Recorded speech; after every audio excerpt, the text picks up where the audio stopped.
pozdrav moji dragi gledatelji. Moje ime je Marija, dobrodošli na YouTube kanal Aura Centra. Kako ste danas? Ja se nadam da ste izvanredno. U današnjoj temi ću vam govoriti o karakterističnim znakovima da dotična osoba dobiva nešto što se naziva Alzheimerova bolest. I kada govorimo o Alzheimerovoj bolesti, govorimo zapravo o najčešćem obliku demencije u svijetu. Veliki broj vas nije svjestan, a istraživanja su nevjerojatno točna.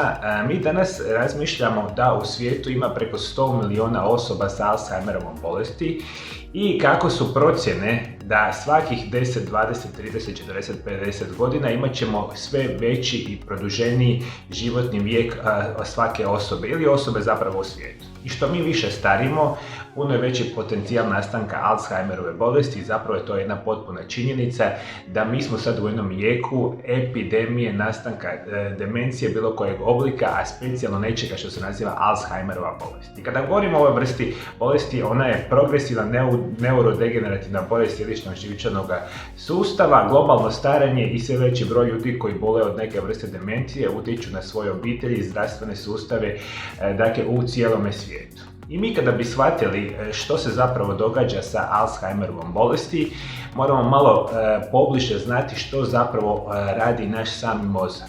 Jer mi mozak kao takav ćemo shvatiti kao da je to jedna ogromna tvornica koja ima, ajmo tako reći, tisuće sitnih malih zapravo strojeva koji generalno rade kao jedna cjelina. I ono što se zapravo događa, mikroskopske promjene u mozgu počinju mnogo prije prvih znakova gubitka pamćenja. Mozak ima 100 milijardi živčanih stanica ili neurona, a svaka živčana stanica povezuje se sa mnogim drugima kako bi formirala komunikacijske mreže. Skupine živčanih stanica imaju posebne poslove, neki utječu na razmišljanje, učenje, pamćenje, dok drugi nam pomažu da vidimo, čujemo, dakle osjetimo recimo miris i slično. I dakle svaki dan naše tih milijardi stanica, malih sitnih, ajmo tako reći, strojeva rade. I oni kao takvi, oni su u nekakvom potencijalu tijekom godina života i raznim utjecajima da počnu se na neki način kvariti i naše moždane stanice, odnosno neuroni sa vremenom počinju imati smanjenu funkciju. I ono što je jako interesantno,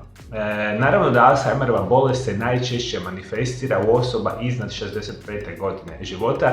Ako osoba prije 65. godine života dobije Alzheimerovu bolest, onda iz te perspektive razmišljamo o mlađoj Alzheimerovoj bolesti. I upravo kada govorimo dvije abnormalne strukture zvane plakovi ili zapetljaji glavni su osumnjičenici za oštećenje i ubijanje živčanih stanica.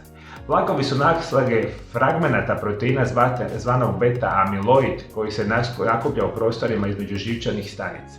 Većina stručnjaka vjeruje da oni na neki način igraju ključnu ulogu u blokiranju komunikacije među živčanim stanicama i ometaju proces u stanicama potrebnima za samo preživljavanje.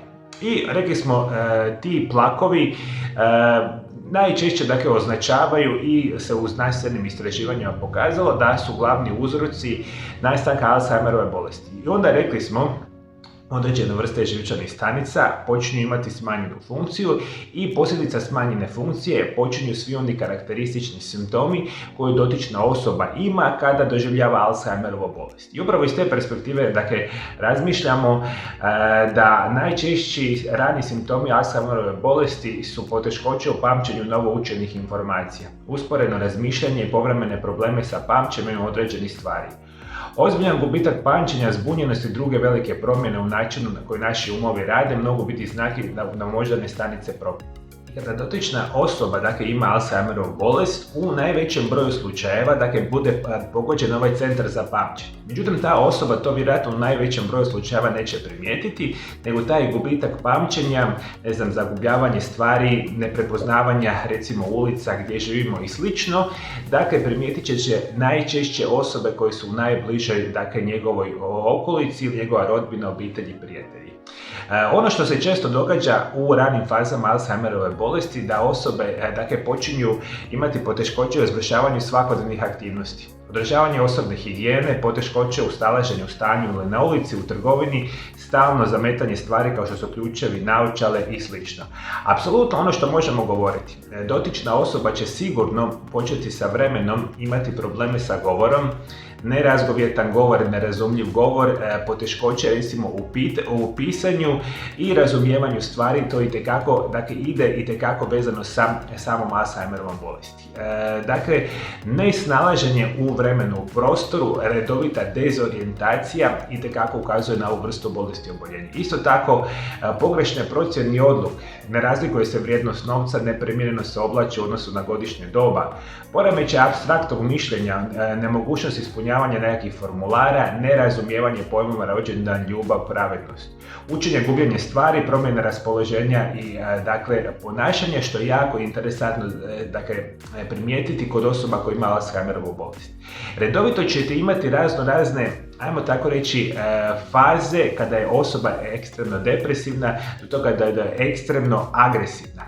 Puno puta osobe toga tipa imaju problema u svakodnevnom socijalnom komuniciranju sa obitelji ili sa prijateljima. I kada govorimo o ovakvoj vrsti, osoba postane pretjerano sumnjičava, optužuje okolinu za krađu novca, otuđivanje stvari, apsolutno se javlja gubitak koncentracije i interesa za socijalne aktivnosti. I ono što se sa vremenom događa, osoba ima sve veću recimo anksioznost, problemi sa spavanjem, rekli smo generalno sve to može potencirati ili posumnjati da određena osoba nažalost ima Alzheimerovu bolest. I ono što se još možemo očekivati, kasniji simptomi uključuju poteškoće u promjeni položaja, znatan gubitak težine, potpuni gubitak govora, značajni problemi sa kratkoročnim i dugoročnim pamćenjem. I rekao sam puno puta, glavni razlog zašto nastaje demencija je prije svega starija životna dob. Puno puta apsolutno ni ne znamo što se zapravo događa, zašto Alzheimerova bolest nastaje, međutim znamo da im puno puta ima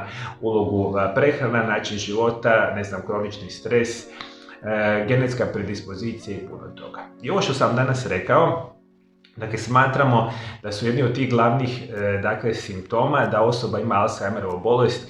Kao i uvijek, ovo je jedna od izuzetno teških oboljenja, ključno je prepoznati i dobiti široku, obuhvatnu pomoć kod ovog vrste bolesti i oboljenja.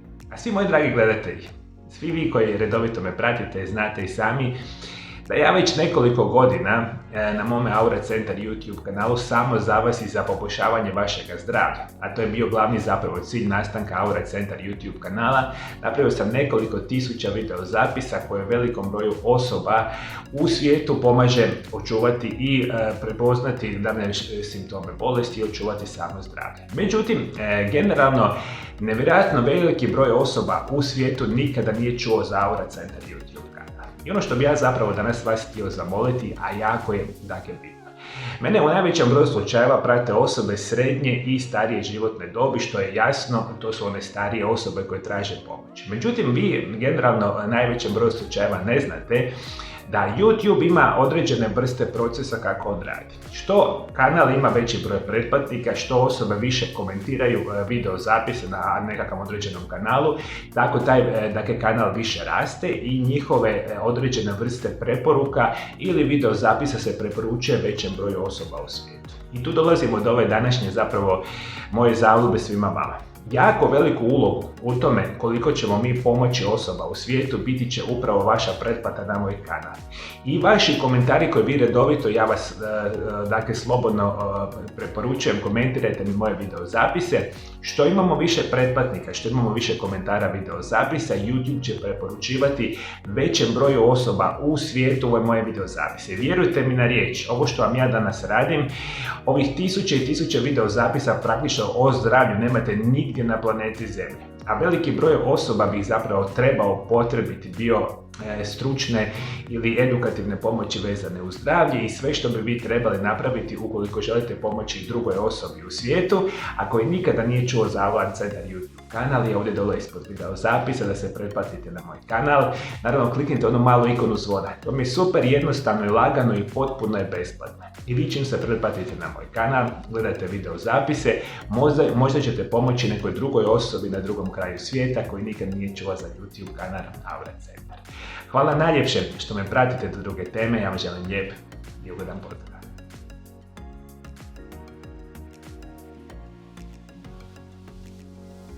Radeći zadnje 23 godine sa pacijentima iz cijeloga svijeta, a posebno zadnjih 14 godina koliko imam svoju ordinaciju koja se naziva Aura Centar iz Valpova u Hrvatskoj, imao sam jednu unikatnu situaciju i mogućnost da na svoj način pokušavam sve vas liječiti specijalno od nečega što se nazivaju bolesti leđa i bolesti zglobova, što je jedna od mojih uskih specijalnosti.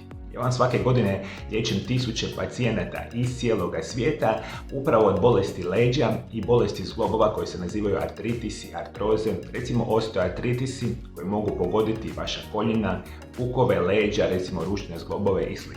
I sve što sam razvijao svih ovih godina bile su metode liječenja koje će vama prirodno, sigurno i na najbolji mogući način, bez i jedne nuspojave, izliječiti vaše bolesti i oboljenja. I ukoliko ste jedna od tih osoba, a imate bolesti leđa ili zglobova, kontaktirajte moj Aura Centar na ove brojeve telefona iz inozemstva ili kontaktirajte moj Aura Centar iz Valpova u Hrvatskoj na ove brojeve telefona iz Hrvatske.